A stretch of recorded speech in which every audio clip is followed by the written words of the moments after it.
Hi, this is Jesus and Tiffany. I'm Tiffany. Jesus is there and there. And today I'm going to talk about stuff in my life. I haven't had a good week. My heater for my house, the pilot light went out, and I need to get what's called a thermocoupler, and that attaches to where the pilot light is and goes to the gas unit. Well, I was being lazy. I didn't want to take my money out because I just put a new fan and motor in that heater, and I just put new brakes on the front of my van. Now I was low on money, and I didn't want to spend any more money, so I was waiting for Social Security to come in. And so I was putting on pots on my stove full of water and heating my house that way. I did heat it. Lucky for me, the government came in, they sealed my house, they put more insulation in my roof, and my house stays warmer. So I'm like, thank you, Jesus. But, I had to make sure those pots didn't run out of water, so about every 3 hours I got up at night and make sure my pots have water in them. Then I did finally get the thermocoupler on. Went and bought one. Oh yeah. Monday. Social Security was in. I was going to go get that. It snows. The roads are not good. And I went to the bank and then went to get the thermocoupler at a place called Northwest Heating and Cooling. And I figured they would have what I'm looking for really good. And I went and called them before I went down there. And the line was busy, and they said, "Oh, we can't answer the phone right now, we're busy, but leave a message." And I figured, okay, great, they're open, right? No, I drive down there in the snow, nasty weather, about ready to pull into the drive, and I see the sign closed. And I'm like, hold it. They should have had a answering service on their phone saying, we're closed right now. But they didn't. And so I went back and went to the local hardware, and I did get my thermocoupler. And it took me maybe less than a half hour. It's not in a convenient spot to get in. And I got that out. And I have heat. My heater is working like it's supposed to. And I'm a happy camper. And also,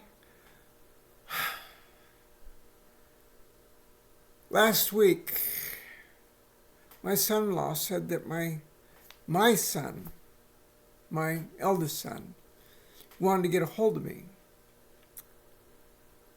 He hasn't talked to me since I came out. And I was like, great, have him call me. He said, well, he has MS, and he has to use, to interact with people, he needs to use the computer. And so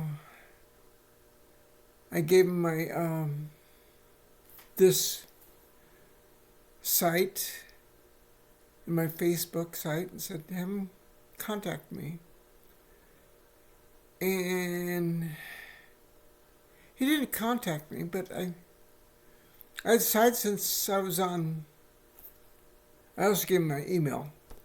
I figured since I was on email, they got that little thing up there that says, find someone. I punched in his name and I found him.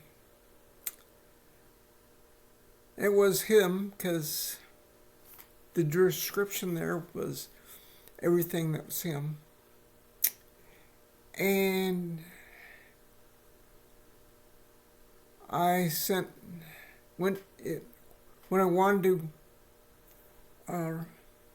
send a letter to him on my email, it sent me to Facebook. And so I left a message on Facebook for him. And he contacted me about a day later because I don't have the internet like this that I'm doing. This my computer does. Then when I want to upload it, I go to the library and upload it. Well, I went back to the library about 2 days later, the next day, and he had left a message for me. And I read it, and then I wrote something to him. Then, when was it? It was Monday. When I got through with my heater, I went into the library, and because I was excited, I haven't talked with him, had any sort of communication at all with him for 10 years. And this is like a real blessing to me. Something I'd been waiting for. Because I love my kids. And I was on the computer writing down stuff. I'd written several different things. And I looked up at the top there, and it's got his picture, and then it's got a little dot. I looked at that little dot, I thought, that's Green. I think he's online. So I messaged him right away and said, are you online? And he said, yes.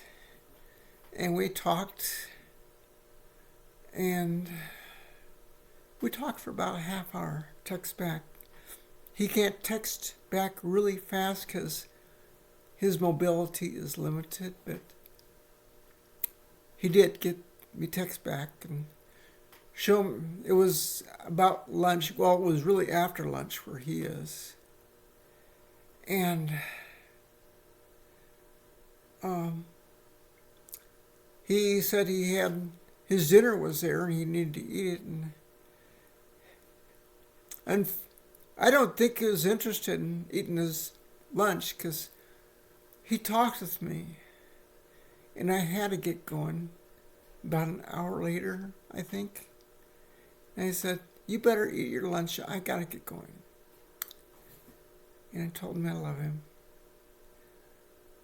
But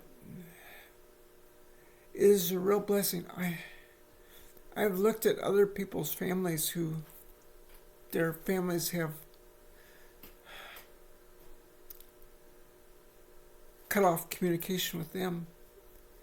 And some of them,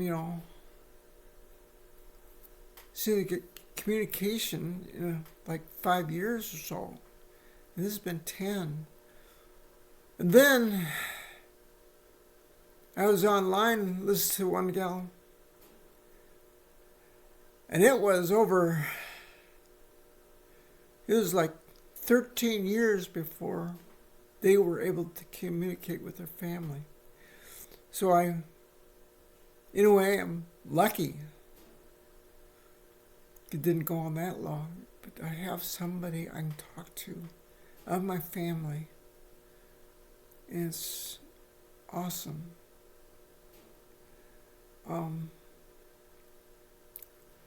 And then I got to thinking, I kind of miss the time when I first came out. I had money, and I was able to go down to the Bay Area and be in a support group and I meet the people there and get to know them and make friends. And I thought they'd be friends that lasted. But they seem to have gotten into other things. And don't call me. I had one gal there. I had her phone number and all that. And I would phone her. She wouldn't answer the phone. I would text her. She would text back. And then last year, when I went to Pride, I met her again. She gave me her phone number. I gave her mine. I figured, I don't think I'll call her. She's got to call me. Because last time I'd call her, she wouldn't. And I don't know if she'll call back anyway. She wasn't doing then. And then my other sister that I thought would be a lifelong thing, her significant other got cancer and was in the hospital a long way away, like 3 hours away. And she would go down there and spend time, but I would text her and try to call her, and she would never answer back. And it's like, why not? Surely she's got a minute or two to call me. Surely she's gotten my calls and my text. Her phone rings. And if she disconnected her phone, it wouldn't ring. But it's kind of frustrating. And where I am right now, there's really not a support group. Me and the facilitator. That's all we got. And I try to get people to come in. They're thinking that the person who runs it thinks that, I put out these emails, I have these things posted, and I have these flyers, people come in. They don't.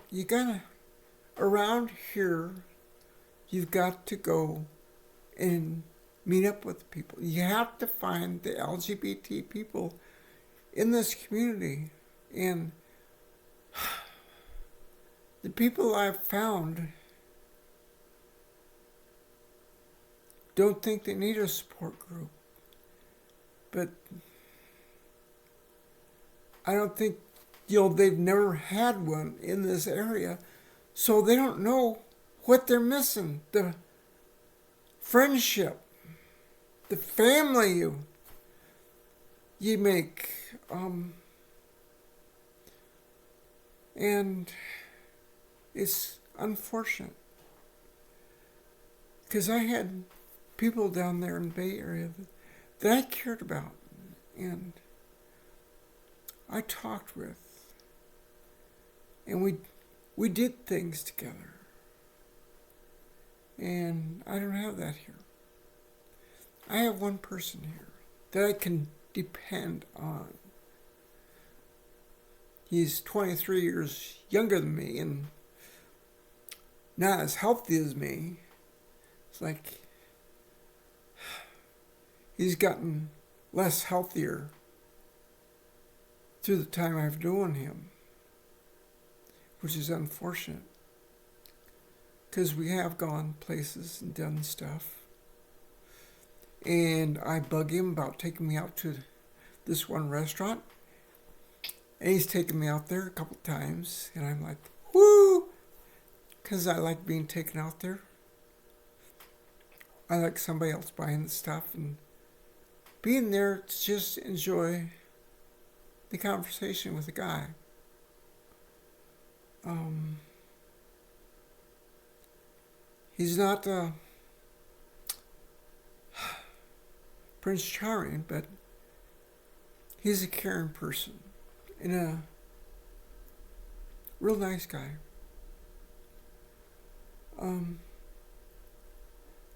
But just last night, well, let me back up. I go to the Council for the Aging, which is like an aging, organization for the elderly, and they have lunches there, really cheap, $3. You can't beat them. And there's this one guy that I knew from another church I went to. He sat down at my table and he said, there's a basketball game tonight. You ought to go.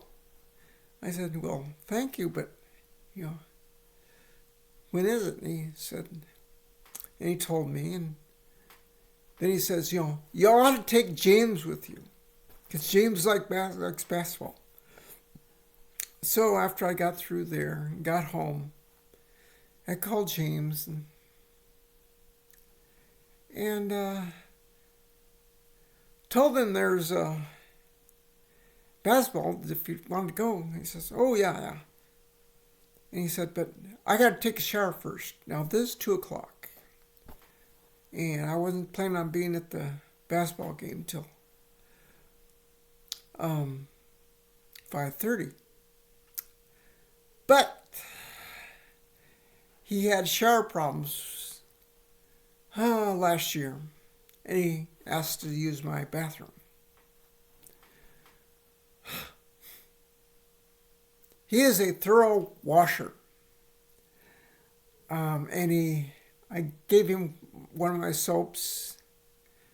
I bought soap that my sister in town had made because she sells them.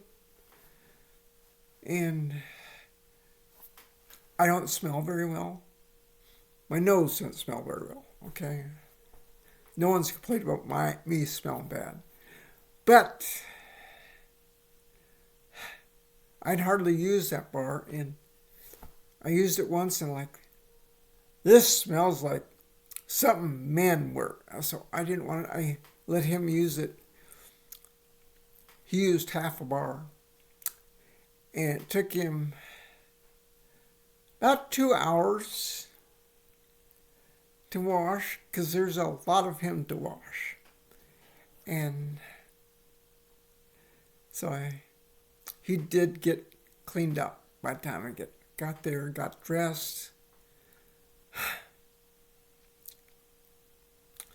But I was kind of leery about Yoshi because he has been falling lately. And he told me, he was in the hospital for 3 days. They're trying to figure out what's wrong with him. They don't know. Doctors are just practicing. And it's frustrating. They charge you and don't know what they're doing. And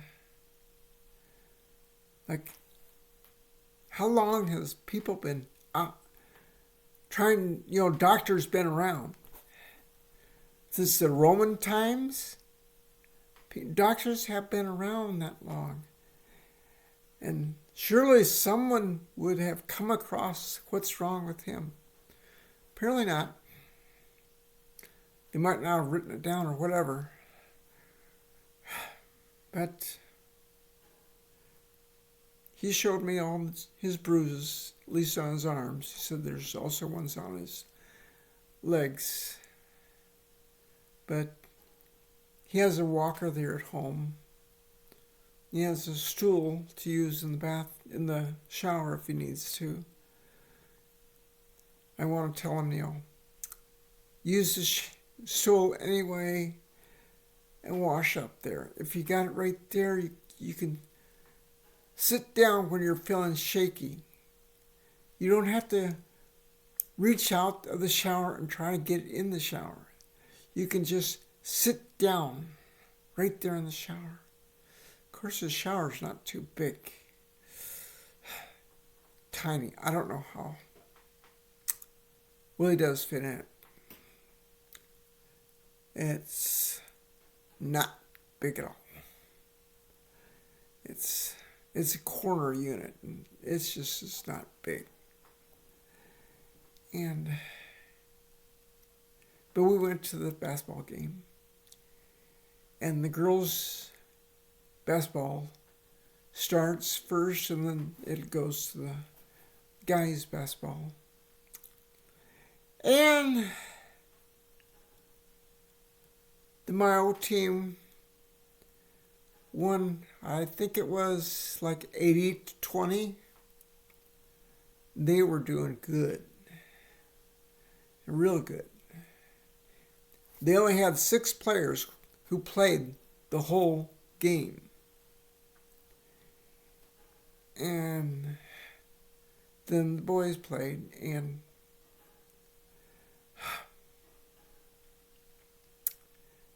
it was a competition.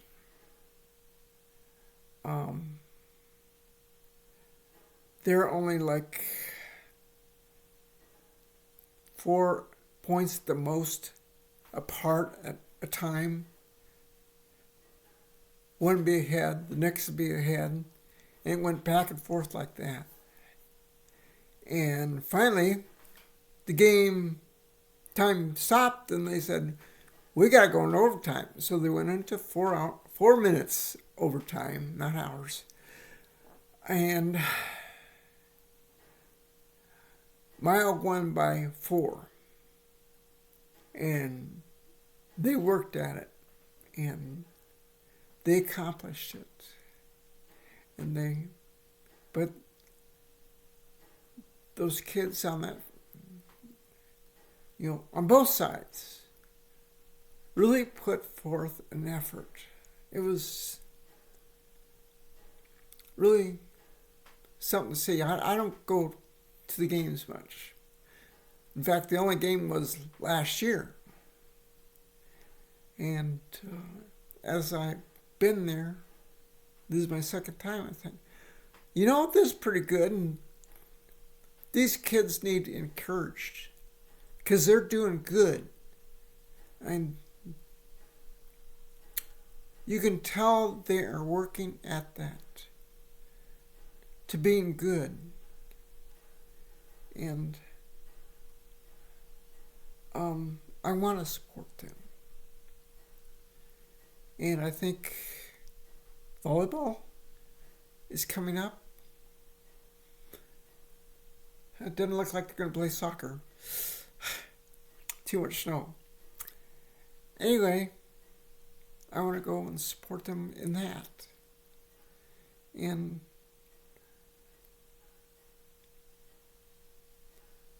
I kind of wish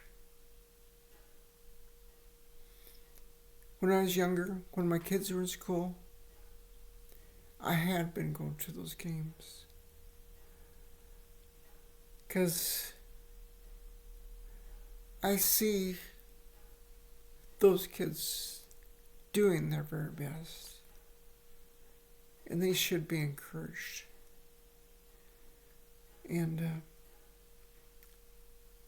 But it was wonderful to see them. Both the girls and the boys won. The boys didn't do as good as the girls, though. Of course, the other team was really on top of things, too. And then just be mostly in a cis community, because it's very hard to find somebody who is in the LGBT community. I've come across things in my time in the LGBT community, and even last year, when they talk about what's between your legs is who you are. And it's not. I mean, I know a gal. She was a guy. I don't know how she felt when she went into junior high and was expecting to go through puberty. You know, was she thinking about coming out with facial hair and a masculine body, one that she could put muscles on? She didn't come out that way. She came out of puberty with breasts and hips. And then she got treated really bad. People would beat up on her and then blame her for the fight. And she ended up going into a group home. And in that group home, she got raped. So they probably put her in a boys' home since that's what she had between her legs. But if that's what she had between her legs, why? Why the breasts and why the hips? Apparently, that stuff didn't work down there. Not all the time.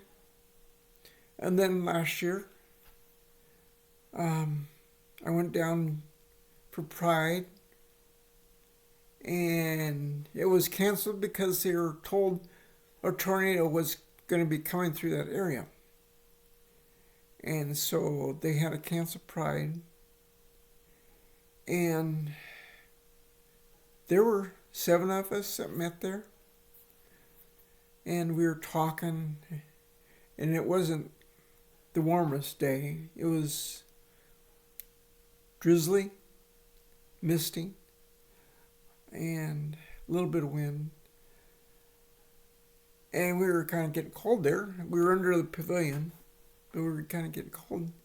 And the one person says, they're they, why don't we go to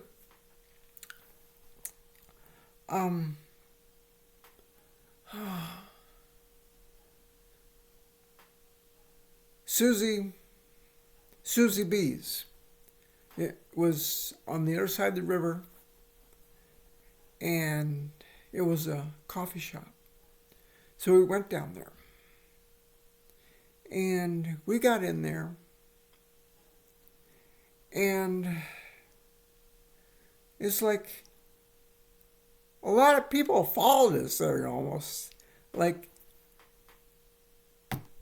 the gal I was talking about, her significant other and a friend that stays at their house, who's a elderly trans woman, ended up coming right after us. Then this trans man and a non-binary came in. Then there was somebody who was non-binary and lesbian. And then there was 2 lesbians, and there was another couple there, same as the other kind of, trans man with a non-binary person. Then a friend I had known when I first started going to my support group, she came in, and she's lost weight, and she looks good, and she is bisexual. And I was so glad to see her. But this guy, the first one I was talking about, he was the same thing like my sister. He has the woman's reproductive organs. I wonder, what were they thinking when they were coming near puberty and what were how were they thinking they were going to look when they came out of that? Were they going to have this fantastic body of a girl? Fantastic hair, whatever? No. They came out with a man's body, facial hair, hairy body, masculine body. You know, that thing of people saying, what's between your legs is who you are, that does not work. I mean, if God intended it to be that way, what's between your legs is who you are, these other things wouldn't happen, because God is not a God of confusion. But because of the fall, sin affected the whole world and affected how we come out in the womb. We're not the only ones different. There are people who have cleft lips, club feet, holes in their heart, born with arms and legs missing. Just a whole bunch of stuff that doesn't go right. So, and that's not how God wanted it, We should have come out, the perfect baby, but we don't. And so this is why we're here. But for anybody we meet that is different than us, God expects us to love them like He loves them. And that love, when you show that love, can take a person far in some ways, you might say. Makes their life better because they know someone cares. I mean, even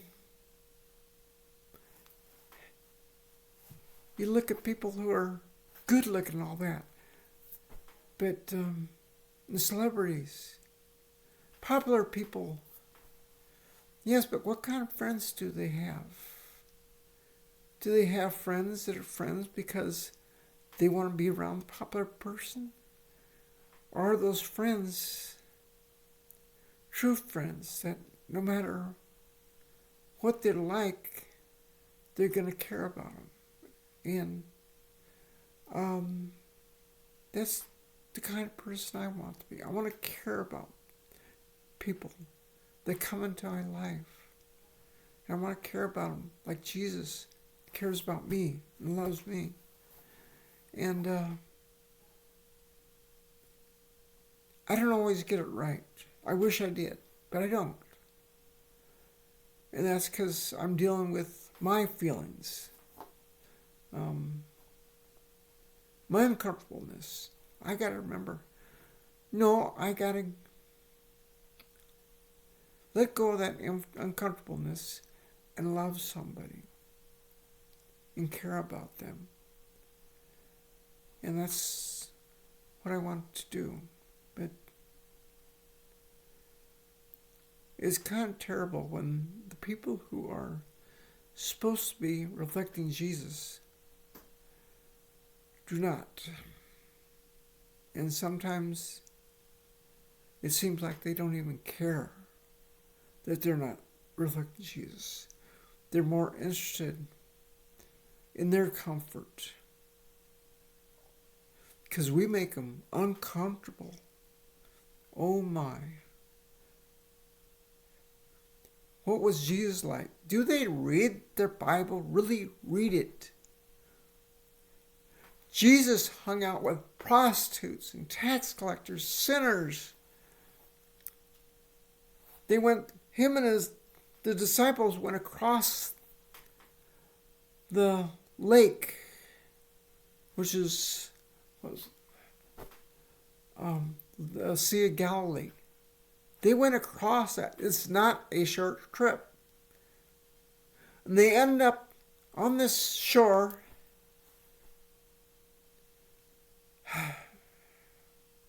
near this cave where this demonic man is, who no one wants to be around. They could not chain him because he would break the chains.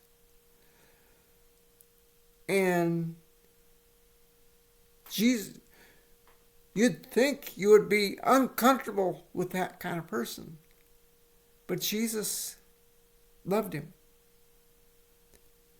And he cast out the demon. But Jesus was even nice to the demons in a way, because they asked if they'd go in the pigs, and Jesus said, yeah, go ahead, go in the pigs.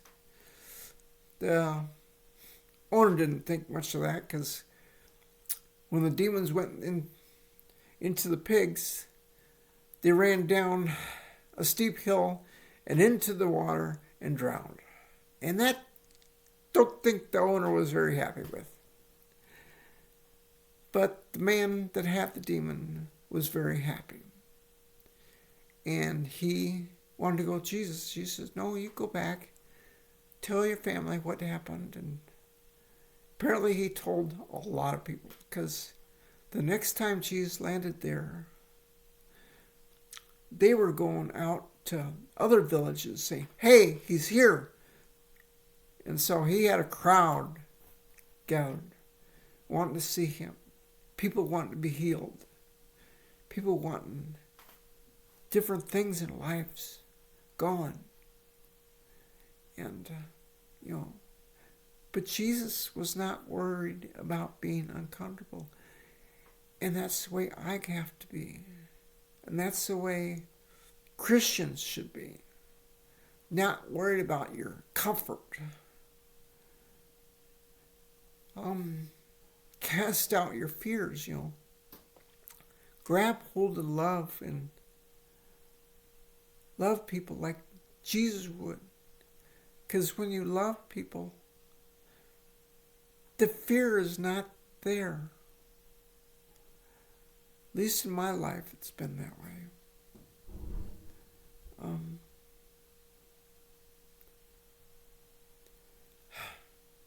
I think about how crazy my coming out was, because it was Jesus who told me this is who I am. First, when I first prayed, Jesus, take these feelings away. He said, well, will you pray for him? And I did that for about 3 weeks. But then, when I came back to him, he says, it's not happening, nothing's happening. He says, well, embrace them and transition. And that took a little thought, not much. Really didn't take much. I said yeah, and that was the best yes I ever did. But then I went to a support group. At that time, that support group had, whoever was in the LGBT community could be there. They didn't care if we were all trans or bisexual or whatever. Gay, lesbian, it was all okay. In fact, there were about 3 gay people there regularly when I first attended. And there was an elderly man named Leo. And he was the first person I went to apologize to. I didn't say, and have never said anything to him, but I have condemned the LGBT community. If one of them died, they deserved it. And that's not an attitude a Christian should have. God showed me that. And I apologized to him. And we hugged. 2 days before then, I would never have hugged him. Or 2 days before. If I was there, like 2 days before I'd come out, and we had been there, gone there the next day, or a couple days later, I would never have hugged him before I came out. But it was easy to hug him now. And Leo's still around. And he's still the nice guy that he is. In fact, he's probably the best. And when we have like a get together where there's music, Leo is out on the floor. About the only man out on the floor. The rest of us is us women. There's hardly any men that go out on the floor, but Leo will be there, and Leo will dance with you. And but he is a good guy, and that's one thing I miss.